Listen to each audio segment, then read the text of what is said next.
ప్రాచార్య బ్రహ్మశ్రీ శలాక రఘునాథ శర్మ గారి భాగవత నవనీత 16వ భాగం 16/6/20. దశమ స్కంధంలోకి వచ్చాం. కృష్ణ ఆవిర్భావం చెప్తున్నారు. కృష్ణావతారం. ప్రకృతి అంతా పరవశించి పోతూ ఉండగా దేవకీదేవి కడుపు నిండి చిన్ని పసికందు నేల మీదికి దిగొచ్చారు. దేవకీ వసుదేవులకు మాత్రం అసాధారణ రూపంతో కనపడి తూర్పు దిక్కున వెలిగిపోతున్న పున్నమి చంద్రుడిలాగా ప్రకాశిస్తుంది. జలధర దేహు ఆజాను చతుర్బాహు సరసీరుహాక్షు విశాలవక్షు చారు గదా శంఖచక్ర పద్మ విలాసు కంఠ కౌస్తుభమణి కాంతిభాను కమనీయ కటిసూత్ర కంకణ కేయూర శ్రీవత్సలాంఛిత విహార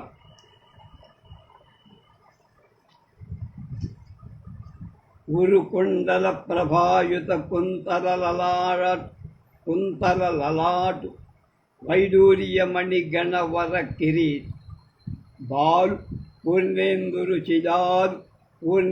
రుచిజాలు భక్తలోక పాలు సుగుణ జాలవాల్ కృపా విశాల్ చూచి తిలకించి పులకించి చోద్యమన్ ఉబ్బి చలరేగి వసుదేవుడు ఉత్సహించే. వెనకటి జన్మలో చేసిన పుణ్య విశేషం వల్ల వసుదేవుడికి పసిబిడ్డ పరమాత్మ రూపంలో కనబడు.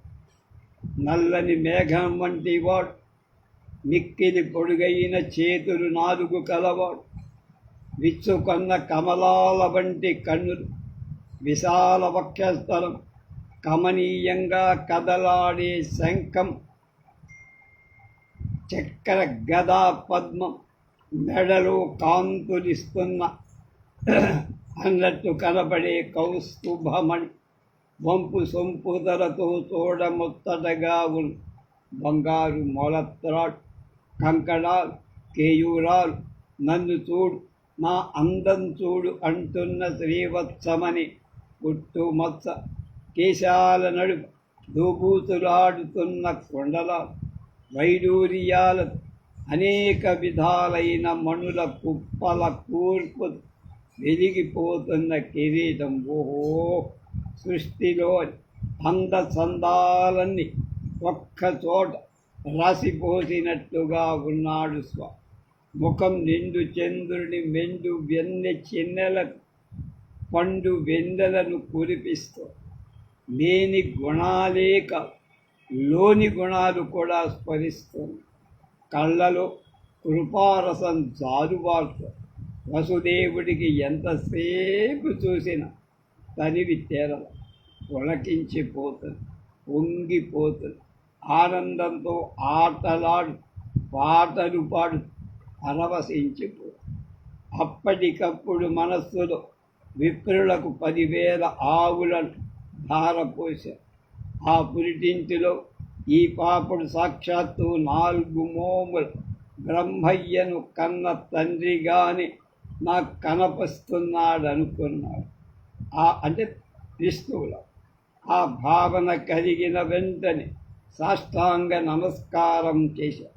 మెల్లగా లేచి నోటికి పని చెప్పాడు. స్వామి, నువ్వు అఖిల దర్శనుడు, జ్ఞానానంద స్వరూపుడు, నిత్యుడు, స్వతంత్రుడు, మాయ అణుమాత్రమైన అంట పరంధాముడి.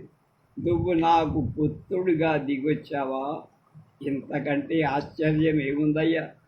నువ్వు నీ మాయలో మొదట జగత్తు త్రిగుణాల కలగలుపుగా చేసి పుట్టించి అందులో ప్రవేశించి కూడా నీ తత్వంలో నీవు నిర్వికారంగా నిలిచిపోయి ఇప్పుడు నువ్వు ప్రవేశించనట్లా ఏమో అలా స్వరబారటాన్ని గురించి భావింపగా మాకు ఇలా అనిపిస్తోందయ్యా ప్రభు.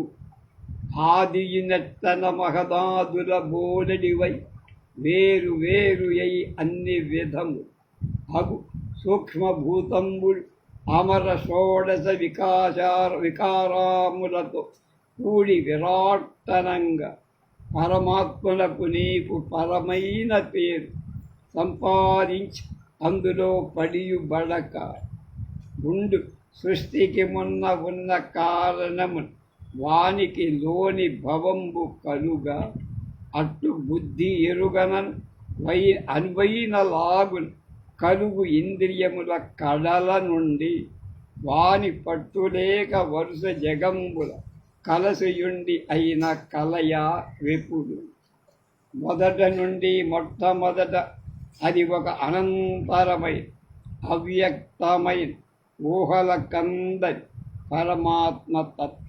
దాని నుండి మహత్ ప్రకృతి అహంకారం అనే తత్వం ఇవన్నీ ఒకటేనా వేరువేరా అని తెలియటానికి వీలు లేకుండా అనిపిస్తుంది. మహత్ అంటే సత్వరజస్తమస్సు అనే గుణాల సంపర్కం లేని ఆత్మతత్వం. ఆ గుణాల సమాహారంలో ఏర్పడిన 5 భూతాల కలయికే సర్వజీవులలో నేను అనే తీరుడు తెలియవచ్చే తత్వమే అహంక. 5 మహాభూతాలు, 5 ఇంద్రియాలు, 5 విషయాలు, మనసు అని మొత్తం 16 వికారాలుగా తెలియవచ్చే తత్వాన్నే విరాట్ అంట. అది పరమాత్మవైన నీకు అత్యంత విశాలంగా ఏర్పాటు చేసుకున్న శరీరం మేన్. అయితే అందులో నీవు నిజంగా ఉన్నావా అని నిశ్చయించి చెప్పడం ఎవరికి సాధ్యం కాదు. ఈ సృష్టికి ముందు కూడా నువ్వు ఉన్నావు కనుక అందులో మాత్రమే ఉన్న వాడవని అనలేము మేము. సృష్టించిన తరువాత నీ తత్వం అందులో తెలియవస్తోంది కనుక నువ్వు అందులో లేవు అని కూడా అనలేదు. అనంతం అప్రమేయం అయిన నీ తత్వాన్ని అందులో ప్రవేశపెట్టి నువ్వు వేరుగా ఇంకా అనంతంగానే ఉన్నావు. అనంతంలోంచి ఎంత తీసినా ఇంకా అనంతమే మిగులు అని బుద్ధి ఇంద్రియాలు మొదలైన వాటి ద్వారా మాకు అర్థం. సర్వేశ్వర, సర్వం నీలోనే ఉంది. నువ్వు సర్వాత్మకుడు. సర్వానికి నీతో ముడులు వేయబడి ఉంది. కానీ నీకు దేంతో కూడా ముడి బంధం లేదు. జీవుల దేహం, ప్రాణాలు, ఇంద్రియాలు మొదలైనవన్నీ ఆత్మ వల్లనే కలుగుతాయి కనుక అవి ఆత్మ కంటే వేరుగా అనుకోకపోవడం. అందువల్ల విశ్వమంతా నీవే అని గుర్తించటమే సరైన జ్ఞానం అంటే. కొందరికి నిన్ను గురించి కొన్ని అనుమానాలు వస్తాయి. పరమాత్మవైన నీ గుణాలు, వికారాలు, కోరికలు లేవుగా. అలాంటి నీ వలన జగత్ ఏర్పడుతోంది కదా, ఉంటోంది, నశిస్తోంది అనటం ఎలా అనేది ఒక అనుమానం. వాడు లోకంలో పుట్టేదానికి పుట్టించేవాని లక్షణాలు కనపడతాయి కదా, ఇక్కడ అటువంటి స్థితి ఏం లేదే అని ఒక సందేహ తాత్పర్యం. ప్రజ్ఞాశక్తి వలన వీటికి సమాధానం రాబట్టాలి. నువ్వు సర్వేశ్వరుడవి, బ్రహ్మవి. కాబట్టి నీదైన మాయాశక్తి వల్ల నీలో లేని గుణాలు జగత్తులు ఆడిస్తాయి. ఆ నీ మాయ ఎరుపు, తెలుపు, నలుపు రంగులను పులుముకొని జగత్తుగా ఏర్పడు. అంటే రజస్తత్వ తమో గుణాలు కలయిక వల్ల ఈ ప్రపంచం ఏర్పడు. సర్వేశ్వరుడవైన నీయం లేవు కనుక నువ్వు ఎవ్వళ్ళు దేనికి బద్ధుడవు కాని స్వతంత్రుడవై వెలుగుతున్నావు. అవసరమైనప్పుడు, పని పడినప్పుడు అంట ఆ మాయ నీ అధీనంలో ఉన్నదాన్ని ఉపయోగించుకొని స్వతంత్రుడవై అయి అవతరించి దుస్తులను శిక్షించి శిస్తులను కాపాడు, ధర్మాన్ని భద్రపరిచి నీకు నీవై మళ్ళ నీ గుణాలకు అతీతమైన స్థితికి చేరుకోడు. స్వామి ప్రభు, ఆ కంసుడు పరమ దుర్మార్గుడు. నువ్వు నా ఇంట్లో పుట్టి తన్ను చంపుతావని ఆకాశవాణి విని నీకు ముందు మా దంపతులకు పుట్టిన వాళ్ళందరినీ చంపేశా. వాడి క్రూర కర్మం వల్ల నా కంటికి నిద్ర లేకుండా పోయి ఇప్పుడు నువ్వు పుట్టావని ఈ కారాగార రక్షకులు పోయి వాడికి తెలియచేస్తా. ఆ కసాయి వాడు కత్తులు దూసుకుంటూ వస్తాడు, నీ మీదకు వస్తాడు, నిన్ను చంపుతాడు. నువ్వు మాకు దిగులు పడుతూ అని దిగులు పడుతూ వసుదేవుడు ఏం చెయ్యలాగా బొమ్మలాగా నిలబడి దేవకి దేవి ఆ పుట్టిన బాలుణ్ణి చూసి సంకీర్తన చేస్తా. వసుదేవుడి పలుకులు విన్న దేవకీదేవి స్వామిని తేరి పార చూసి ఆ పసిబిడ్డలు ఆమెకు మహాపురుష లక్షణాలు విస్పష్టంగా కనిపిస్తుంది. ముఖంలో విస్పష్టంగా జ్ఞానరేఖలు కనబడి బాలుడి హృదయంలో అలజడి అవంత కూడా ముగ్ధత్వం తొణికిసలాడు.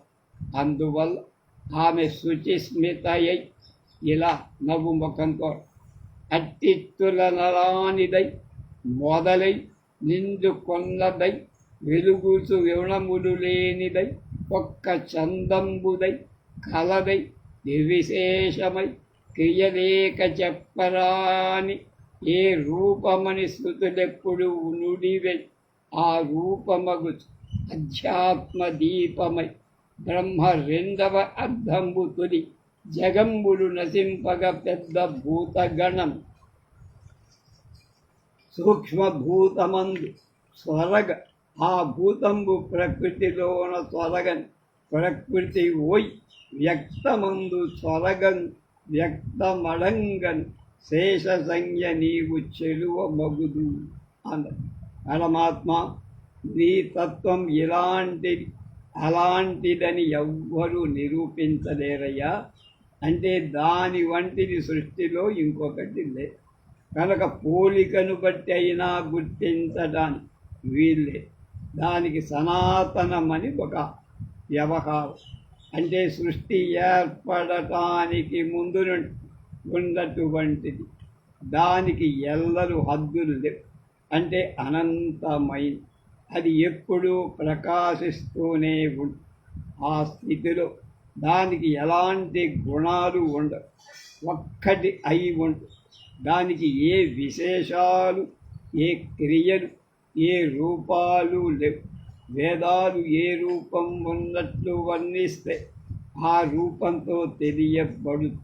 అది జీవుల దేహాలలో ఒక దీపమే అయి ఉంటుంది. సృష్టికర్త బ్రహ్మ జీవితకాలం 2 భాగాలుగా లెక్క కాస్తారు.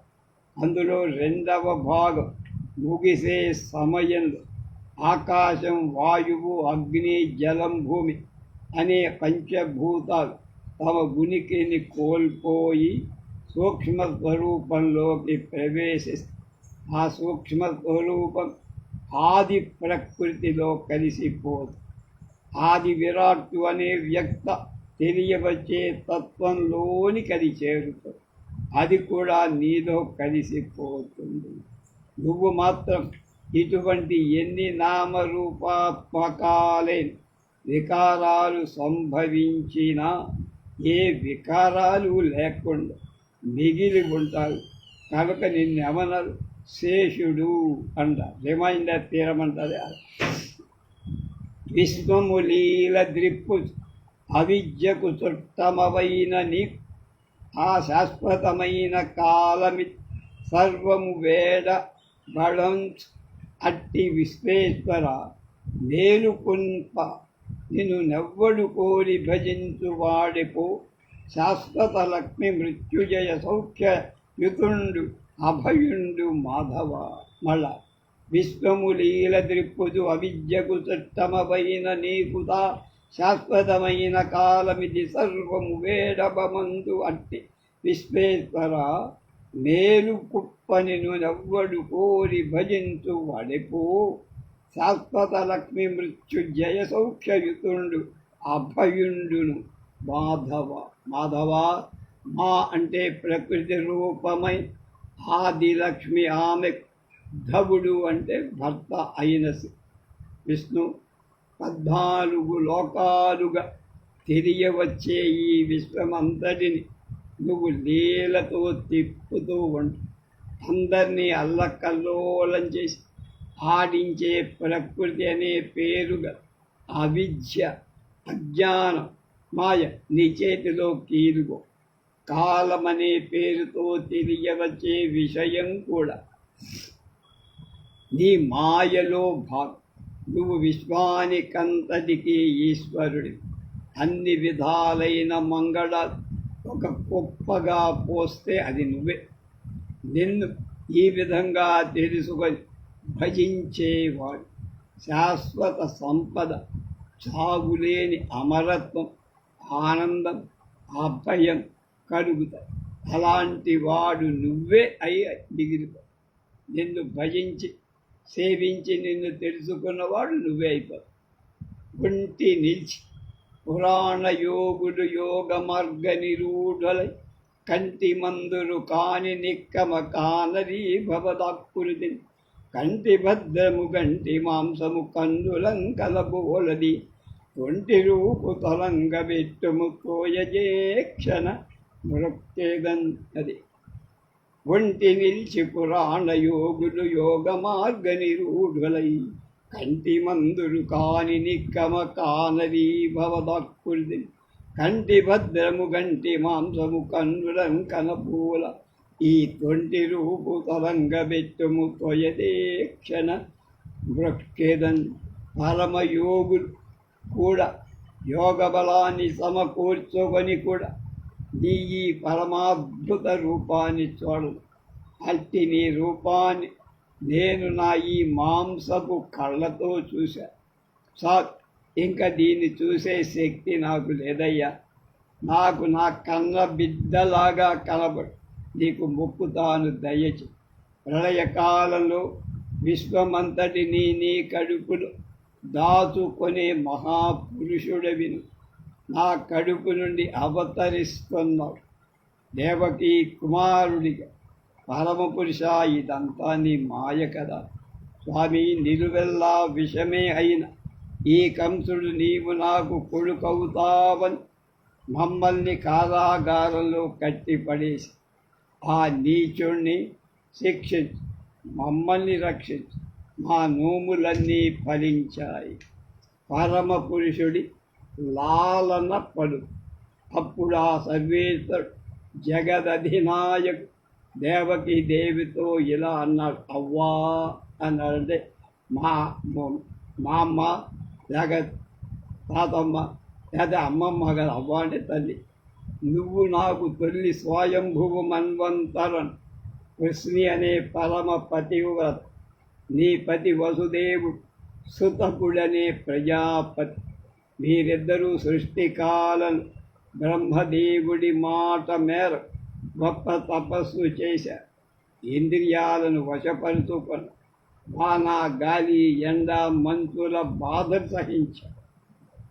చెట్ల నుండి రాలి పడిన ఆకులు మాత్రమే శరీరాలు నిలుపుకొని ఆ విధంగా 12,000 దివ్య సంవత్సరాలు తపస్సు చేసి నా రూపాన్ని గుండెలో గుడి కట్టుకొని పూజలు చేశారు.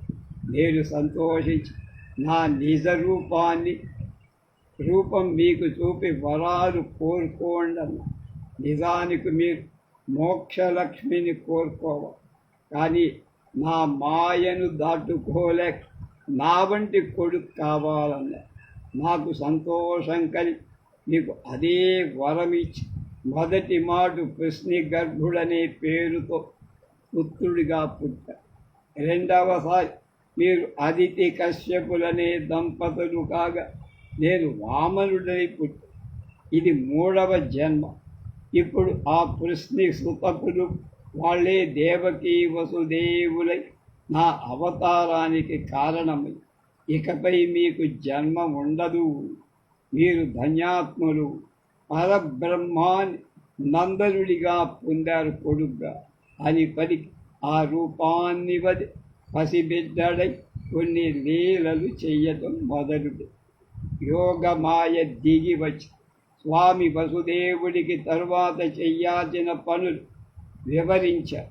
వసుదేవుడు పసివాణ్ణి పురిటి ఇంటి నుండి బయటకి తీసుకువెళ్ళటానికి ఆలోచిస్తూ ఇంతలో అక్కడ నంద గోకులను యశోదమ్మ యోగమాయ ఆడబిడ్డగా అవతరించి వసుదేవుడు తన బిడ్డను చేతుల్లో గట్టిగా పట్టుకొని రొమ్మున చేతుగా మెల్లమెల్లగా అడుగులు వేసి పురిటింటి నుంచి కావలి వాళ్ళ కళ్ళు కట్టి బయటికి వచ్చి అక్కడ రేపల్లెలో నందుని ఇలా యశోదకు పుట్టిన యోగమాయ ప్రభావం అందరూ ఒక విధమైన మైకల్లో మునిగిపో ఏం జరుగుతోందో వసుదేవుడికి తప్ప ఇతరులకెవ్వరికీ తెలియటండి. చప్పుడు కాకుండా అడుగులో అడుగు వేసుకుంటూ నడుస్తూ ఇనప గొర్రుసల పట్టు వదిలిపోయి తాళాలు పగిలాయి. సర్వలోక సార్వభౌముని 1000 పడగలతో పాపరేడు మీద కల్పించ యమునా నది చక్కగా దారిచ్చి గుట్టు చప్పుడు కాకుండా వసుదేవు నేరుగా యశోద పురిటి మంచం దగ్గరికి వెళ్ళారు.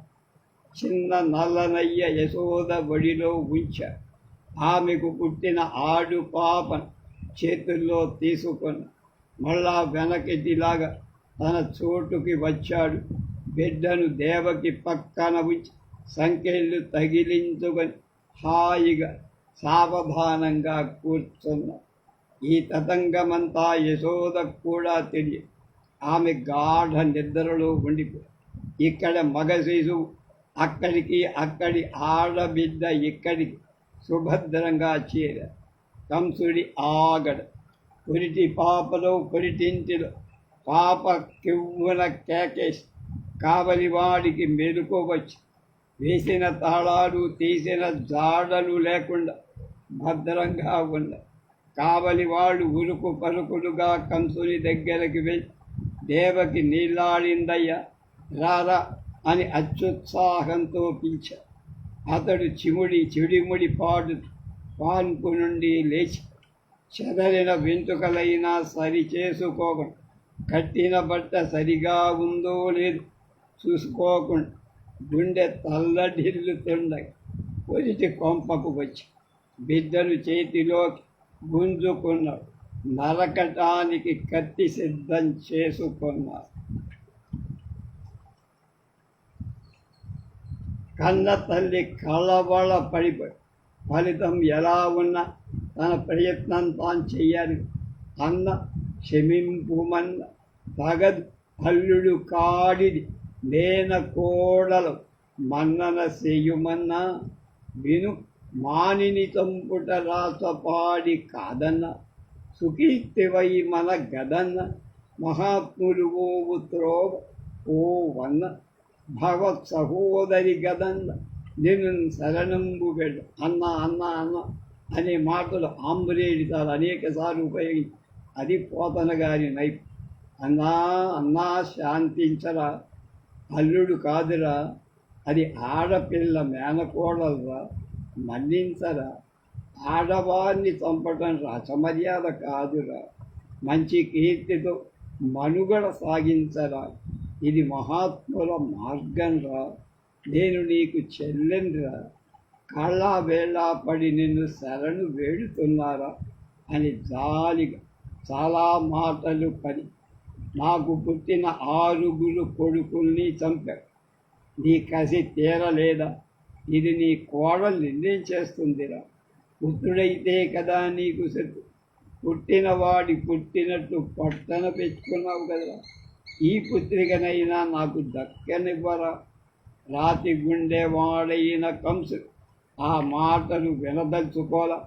పైగా చెల్లెని నోటికి వచ్చినట్టు తిట్టి చిట్టి పట్టిని పట్టుకొని నేల మీద విసిరికొట్టి.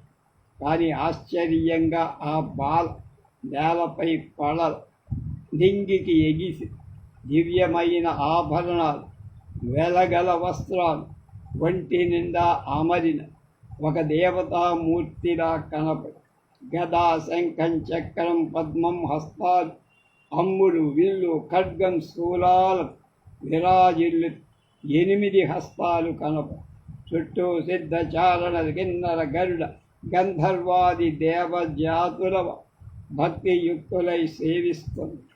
ఆ దృశ్యం కంటబడగానే కంసుడి మొగం కత్తివాటుకు నెత్తురు లేని విధంగా అయిపోయి యోగమాయ ఇలా తెంపరివై పొరిని దేవకి బిడ్డల చిన్ని కుర్రలను చంపితివి అంతనైన ఉపశాంతి పగింపక రాళ్ళ మీద నొప్పింపక ఇసిరో ఇదుయు బీరను నా సరసం జనించి నేను చంపెడి వీరుడొక్క దశ సత్తుతి వందడువాడు దుర్మతి అన్న పాపాత్ముడ అన్నిటికీ తెగించి దేవకి పుట్టిన బిడ్డలందరినీ చంపిపారేసి అయినా నీకు ఆ కసి తీరలేదు. నన్ను రాతి మీద విసిరి కొట్టి చంపే ప్రయత్నం చేసి చీచి ఇదా నీ బీరం, నీ పగ, నీ ధైర్యం, నీ సాహసం, శక్తి. నువ్వు ఎలా తప్పించుకుంటావురా? నీ ప్రాణాలు తోడే వీరు నాతో పాటే మరొక చోట భద్రంగా పెరుగుతున్న రోయ్ అని పలికి గగనాకి ఎగిరిపోయి ఆ దేవి అనేక క్షేత్ర అనేక పేర్లు అలరాలు భక్తుల పాలిటి కామధేనువై విరాజి కంసుడి గుండె గుబులు ఆ దేవి పలికిన పలుకులు కంసుడి చెవుల్లో ములుకులై చొచ్చుకుపో ఒక్క పెట్టున ఉలిక్కిపడు. గుండెదడ ఎంత ప్రయత్నించినా ఆగల. చెల్లిని బావను పిలిపించి కళ్ళబుల్లి మాటల పబ్బం గడుపుకోవాలని ఇలా పాపుడ బలఘాతకుడు బంధ విరక్తుడ దుష్టచిత్తుడన్ కోపనుడన్ జరనృతుడ క్రూరుడ బ్రాహ్మణ హంత భంగిమి పాపల జంపి భజని పలుకుల నమ్మి సాధులార నా పాపము లుగ్గడింపక కృపాపరులై కనరే శమింపరే. చెల్లెలా బాబా వసుదేవ, నేను పాపాత్మ పసివాళ్ళని హతమార్చిన కిరాతకు చుట్టాలందరూ నన్ను కొడుతున్న నా బుద్ధి అంతా చెడిపోయింది.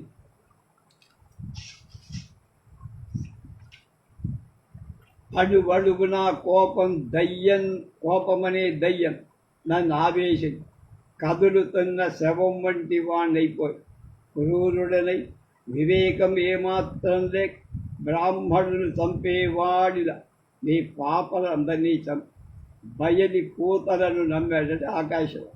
మీరు సాధువులు నా తప్పులు మన్నించి జాలి నాపై శాంతి ఒక్కెడ ప్రాణులందరూ నిజోచిత కర్మములోని దిప్పగా ఒక్కొక్క మేనితో పడమి ఒక్కొక్క త్రోవను రాకపోకలను చిక్కుల బొందుతుండుదు చెల్మిని సంస్కృతి తోడపాయ ఎక్కడి హంత మీ శిశువులెక్కడి అన్యులు దూర నేతి. బావా చెల్లెలా, మీకు తెలియందేముంది? ప్రాణులు తమ తమ కర్మాలకు అనుగుణంగా మెరుగుతూ వాళ్ళ కర్మలకు అనుగుణంగా అనేక విధాలైన దేహాలతో పడతారు. ఒక్కొక్క దారిలో రాకపోకలు చేస్తూ ఉంటారు. గమనించండి, మీ పిల్లలను చంపింది నేను కాదు, సచ్చింది వాళ్ళు కాదు. కనుక ఈ విషయంలో ఎవరిని నిందించాలి. వీరు నాకు పగవారు, వారి అంతం చూశారు. వారు నా పగవారు, వారు నన్ను చెరచారు అనుకోవడం వివేకం లేని ఫలితం. పగ చెలిమి అనేవి ఆత్మకు లేవు, కర్మబంధం వల్ల అవి కలుగుతాయి అంటున్నాడు. పగతుర చెరచి తినని పగతురతే చెడి తినని బారుడు తలచు పగ చెలుములు లేవు ఆత్మకు. పగ చెలుముల కీలు కర్మబంధము సుండి. ఇలా కంసుడు కన్నీరు కాలువలు కడుతూ ఉండగా ఉమిలిపోతూ దేవకి వసుదేవుల కాళ్ళు పట్టుగా వాళ్ళని బంధం నుండి విడిపి ఇచ్చకపు మాటలు చెలిమి కల్పించుకొని మెలగసాగ. దేవకి వసుదేవులు సహజంగా ఉత్తమ సంస్కారం కలవాళ్ళు రోషాన్ని వదిలేసి చెలిమితో మెలిగారు. వసుదేవుడు కంసుడితో ఇలా, బావా, నీ వచనంబు నిక్కంసు మీ ప్రాణులు గత జ్ఞానులై నీవేనంతును లోభమోగమదభీ నిర్మిత త్రాతామోద శోకావేశంబుల ఒండురు పొడుతురు ఏకాకారుడై సర్వరూపావిష్టుండగు ఈశ్వరుని తెలియలేరు అన్యోన్య విభ్రాంతులు. ఇదేం తక్కువ బావా, నీ మాట నిజంరా. ప్రాణులు జ్ఞానం పోగొట్టుకొని నేను నువ్వు అనుకొని ఒకరితో ఒకడు పగబెట్టుకొని హింసించుకుంటూ ఉండు. దానికి కారణం లోభం, మోహం, మదం, భయం, పగ, దుఃఖం, శోకం మొదలైన చెడులు ఆవేశించడం మనం గమనించాల్సి. ఏకాకారుడైన ఈశ్వరునొక్కడే నమ్మ. ఆయన అన్ని రూపాలలో ఆవేశి అంతటా ఉన్నాడు. భ్రాంతి వల్ల ప్రాణులు ఆయన్ని గుర్తించటం. వసుదేవుడి శాంతి వాక్యాలు అప్పటికి ఓరడబోని ఇంటికి వెళ్ళాడు కంస. రాత్రి ఎలానో గడిపాడు. తెల్లారేటప్పటికి తెలివి మళ్ళీ దారి తప్పి తన వశంలో ఉన్న మంత్రులన్నీ పిలిచాడు సభ దగ్గర. యోగమాయ అన్న మాటలని వాళ్ళకి ఇప్పుడు మనం ఏం చెయ్యాలి అన్నట్టు మొగం పెట్టి షేక్స్పియర్ మొగంతో కూర్చొని సహజంగా ఉడుకు రక్తం కలవాళ్ళంతా అలాగా ఇంకా ఆలస్యమేర పట్టణాలు పల్లెలు పుట్టి పెరుగుతారు. పిల్లలందరినీ చంపేద్దాం, మాకు ఆజ్ఞ ఇవ్వు అన్నారు.